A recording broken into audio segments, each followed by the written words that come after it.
Hello everyone, GS अध्ययन channel में आपका स्वागत है। और इस वीडियो का टॉपिक है विजयनगर साम्राज्य। और विजयनगर साम्राज्य के बारे में बात करेंगे। परीक्षा के दृष्टिकोण से बहुत ज़्यादा महत्वपूर्ण तो है नहीं, परंतु परीक्षा में एक भी प्रश्न बहुत महत्वपूर्ण होता है। तो आइए बात करते हैं विजयनगर साम्राज्य के बारे में। विजयनगर साम्राज्य के बारे में जानने से पहले हम लोग कुछ पहले जाएंगे, तुगलक वंश के बारे में बात करेंगे। तुगलक वंश में जो मोहम्मद बिन तुगलक था, उसके समय सबसे ज़्यादा विद्रोह हुआ था। 34 बार विद्रोह हुआ था। मैंने अपने वीडियो में आपको बताया है, तुगलक वंश के वीडियो में 34 बार विद्रोह हुआ था, जिसमें दक्षिण में ही 27 बार विद्रोह हुआ था। और यही विद्रोह और अव्यवस्था के कारण कुछ साम्राज्य की नींव डाली गई। उसी में विजयनगर साम्राज्य की नींव डाली गई।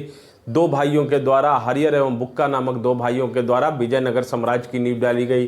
दक्कन में बहमनी साम्राज्य की नींव डाली गई, मावर साम्राज्य की नींव डाली गई। तो आइए बात करते हैं। तो आपने देखा कि उस समय के विद्रोह से विजयनगर साम्राज्य की नींव डाली गई। तो संस्थापक की बात करेंगे तो हरियर एवं बुक्का नामक दो भाइयों ने विजयनगर साम्राज्य की नींव डाली थी।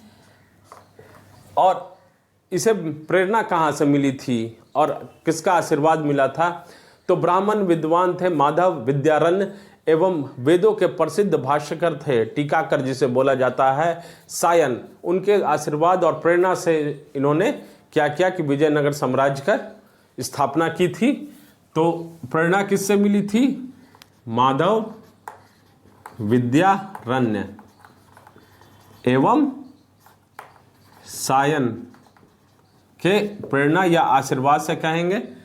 अब बात करते हैं कि प्रथम राजधानी कौन थी इसकी। प्रथम राजधानी जो थी वो गौंडी थी, परंतु बाद में विजयनगर बस गया था, तो विजय नवीन जो राज्य बना था, राजधानी बनाई गई थी, वो विजयनगर थी। और विजयनगर के नाम पर ही विजयनगर साम्राज्य का नाम डाला रखा गया था। ये तुंगभद्रा नदी के तट पर स्थित था। तो प्रथम राजधानी अगर पूछा जाएगा तो गौंडी, परंतु बाद में विजयनगर ही हो गया था, विजयनगर, याद रखेंगे। अभी वर्तमान नाम क्या है इसका? वर्तमान नाम है हम्पी हस्तिनावती ये वर्तमान नाम है।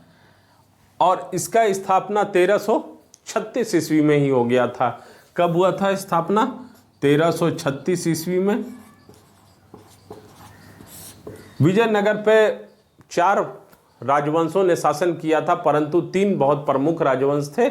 तो आइए बात करते हैं प्रमुख राजवंश से। कौन कौन से राजवंश थे? संगम राजवंश था, जो पहला राजवंश था संगम। ये हरियर एवं बुक्का के पिता के नाम पर संगम राजवंश या संगम वंश का नाम रखा गया। तो कौन कौन सा राजवंश था प्रमुख देखेंगे? संगम वंश, दूसरा सालूब वंश, तीसरा तुलुब वंश और चौथा वीडू वंश। ये 4 वंशों ने शासन किया था। किस पर? विजयनगर साम्राज्य पर। तो इसके प्रथम जो शासक थे वो हरिहर प्रथम थे। और उनके द्वारा कौन सा शासक था? हरिहर प्रथम पहला शासक। विजयनगर साम्राज्य को मध्यकालीन भारत का प्रथम हिंदू साम्राज्य बोला गया था, या ये मध्यकालीन भारत का मध्यकाल का प्रथम हिंदू साम्राज्य बोला गया, याद रखेंगे, साम्राज्य। और हरिहर प्रथम थे इस प्रथम शासक। और इसका कार्य जो था वो मदुरा पर विजय पाने का ही कार्य था। मदुरा पर विजय प्राप्त किया। अब बात करेंगे उत्तराधिकारी। तो उत्तराधिकारी जो था वो बुक्का प्रथम था, जो इसका भाई था वो बुक्का प्रथम उत्तराधिकारी, बुक्का प्रथम। इसके द्वारा जो कार्य किया गया था, इसके द्वारा चीन में एक दूत मंडल को भेजा गया था। चीन में एक दूत मंडल भेजा गया था। और इसने उपाधि ली थी वेद मार्ग प्रतिष्ठापक की उपाधि ली थी। और हरिहर प्रथम ने जो मदुरा पर विजय प्राप्त किया था, तो बुक्का प्रथम ने मदुरा को विजयनगर साम्राज्य में मिला लिया था। तो इसका अब आगे बात करेंगे कि बुक्का प्रथम का उत्तराधिकारी कौन था। तो हरिहर द्वितीय था। हरिहर द्वितीय इसने क्या किया था कि इसका कार्य जो था, इसने आक्रमण किया था बहमनी राज्य पर, और वहां से क्या किया कि इसने गोवा और बेलगांव को छीन लिया बहमनी राज्य से।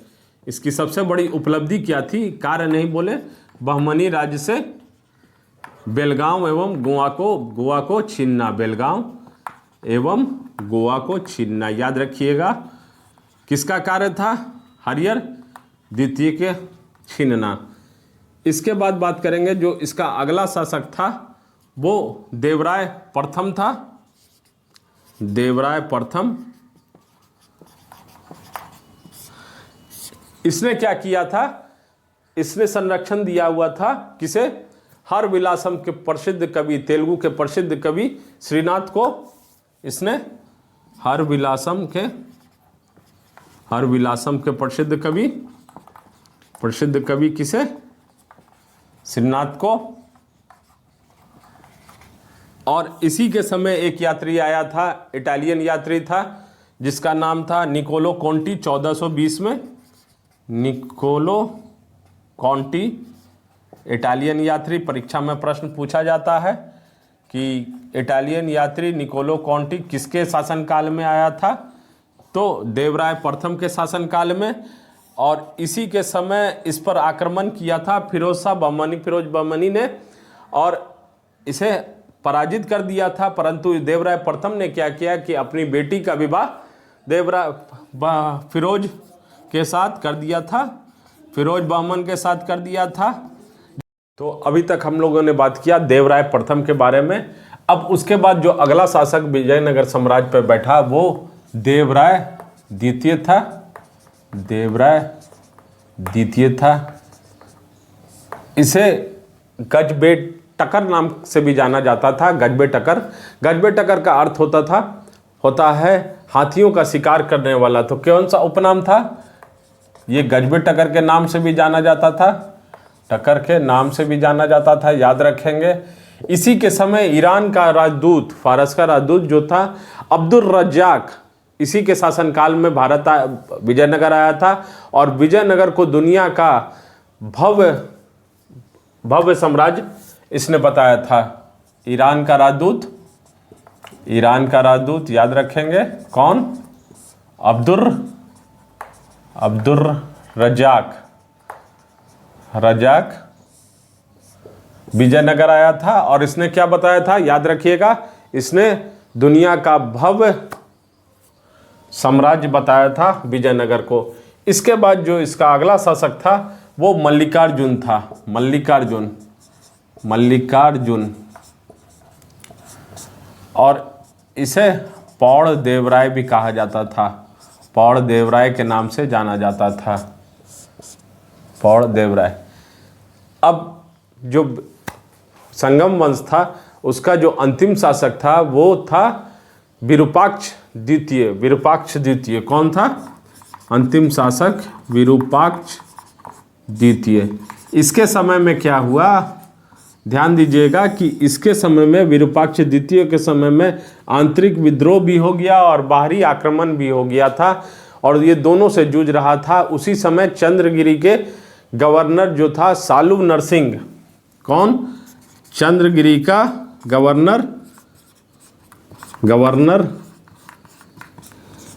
सालुव नरसिंह ने इसकी रक्षा की थी। किसकी, विरूपाक्ष द्वितीय की रक्षा की थी और मदद की थी। विरूपाक्ष की लेकिन फिर मृत्यु के बाद क्या हुआ कि सालुव नरसिंह का, ध्यान देना है, सालुव नरसिंह का सेनापति था। ये विरूपाक्ष द्वितीय की मृत्यु के पश्चात सालुव नरसिंह का सेनापति नरसा नायक, कौन, नरसा नायक ने विजयनगर के राजमहल पर कब्जा कर लिया। और नरसा नायक ने किसे, सालुव नरसिंह को आमंत्रित किया विजयनगर साम्राज्य के पर राजगद्दी पर बैठने के लिए, जिससे अगला सालू वंश की नींव पड़ी। तो कौन सा पहला बना? सालू नरसिंह।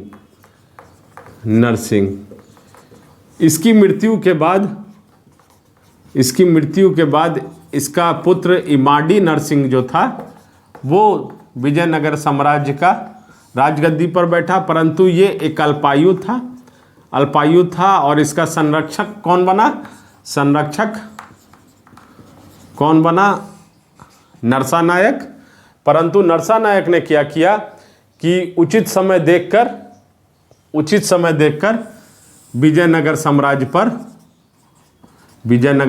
पर कब्जा कर लिया। उसके पश्चात क्या हुआ कि नरसा नायक का जो पुत्र था विजयनगर साम्राज्य पर कब्जा करके और खुद राजा बन बैठा, राजगद्दी पर बैठा। कौन? नरसा नायक का पुत्र जो वीर नरसिंह था, उसने क्या किया कि उसने इमाडी नरसिंह को हत्या करके तुलुब राजवंश की नींव डाली और वास्तविक संस्थापक बन गया। कौन? वीर नरसिंह। तो हम लोगों ने देखा संगम वंश, सालू वंश, और अब बात करेंगे तुलुब वंश और आर्वेडु वंश के बारे में। नेक्स्ट वीडियो में हम लोग बात करेंगे। अगर आपको मेरा वीडियो पसंद पड़ रहा हो तो लाइक और सब्सक्राइब करें। छोटा सा योगदान। मल्टीपल चॉइस क्वेश्चन आंसर के लिए आप हमारे डिस्क्रिप्शन बॉक्स या मेरे चैनल के प्लेलिस्ट में भी जा सकते हैं। तो धन्यवाद। मिलते हैं अगले वीडियो में विजयनगर साम्राज्य भाग 2 में, जिसमें तुलुब वंश और आर्वेडु वंश के बारे में बात करेंगे। बहुत इंपॉर्टेंट है, ध्यान देंगे इसमें तुलुब वंश। धन्यवाद।